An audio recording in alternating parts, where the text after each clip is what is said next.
Hello everyone, my name is Nur Syafiana Jiha binti Muhammad. Today I am going to explain about blood cells. What are blood cells? Blood cells can be classified into three types, which are erythrocytes, leukocytes, and thrombocytes. They play important roles in transportation, regulation, and also protection.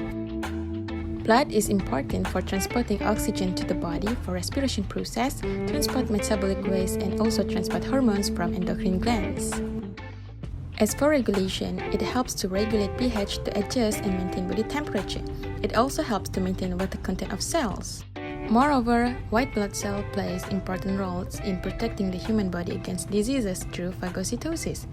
It also performs hemostasis. Without further ado, let's dig more about blood cells.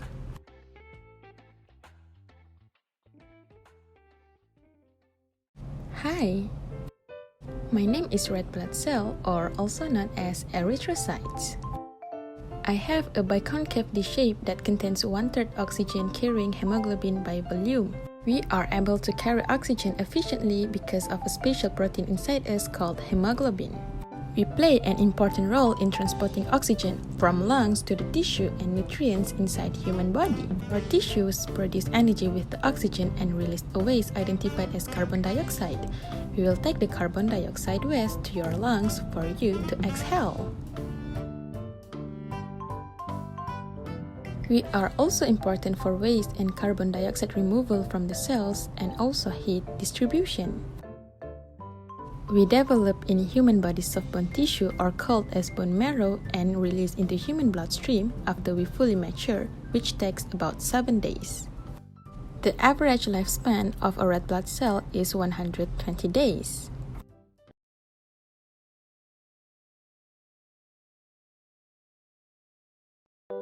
Hello everyone! It seems you have learned a bit about erythrocytes. Let me introduce you. I am white blood cells, or also called as leukocytes. We are a part of the human immune system that protects your body from infection. How do we do that?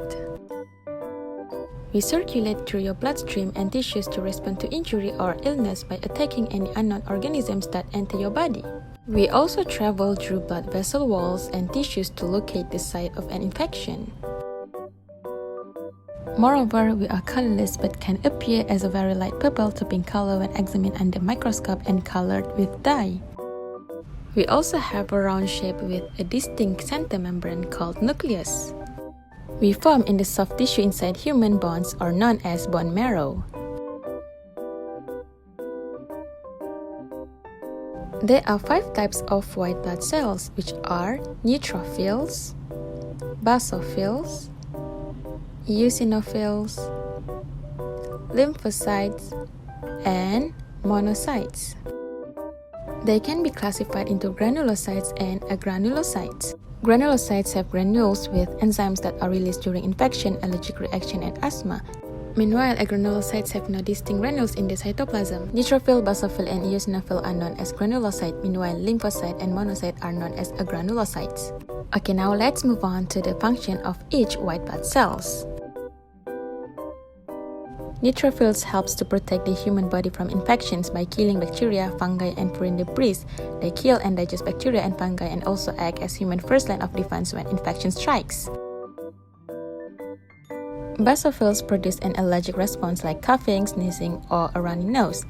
They secrete chemicals such as histamine, a marker of allergic disease that helps to control the body's immune response. Meanwhile, eosinophils attack and kill parasites and cancer cells and help with allergic responses. Lymphocytes consist of T cells, B cells, and NK cells to protect against viral infections and produce antibodies to help fight against bacteria and viruses. Meanwhile, monocytes defend against infection by cleaning up damaged cells and help to break down bacteria.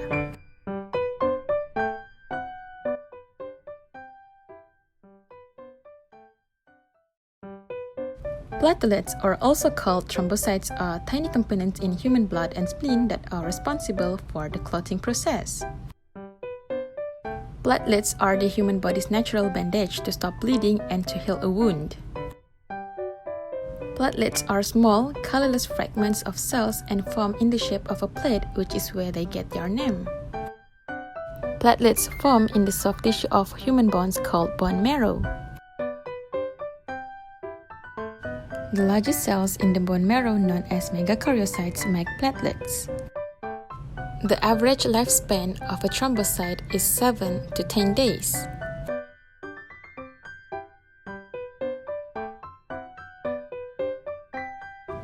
These are the multi-steps that are involved in the clotting process, which includes adhesion, aggregation, and also coagulation. Adhesion is the first step in which platelets rush to the sites that is bleeding. For example, if you cut your finger and rupture a blood vessel, it will bleed. To stop the blood flow, platelets within that broken vessel start attaching to the site of the injury. Then, they will send out chemical signals for more help. The next step will be aggregation, in which more platelets answer the call and begin to connect to each other to form a clot. Coagulation is the last step in the clotting process. As platelets build up at the site of the wound, they seal up the blood vessel in what's called a coagulation cascade. A structural protein known as fibrin joins the platelets to knit the clot together. Fibrin is what forms the scab on a cut.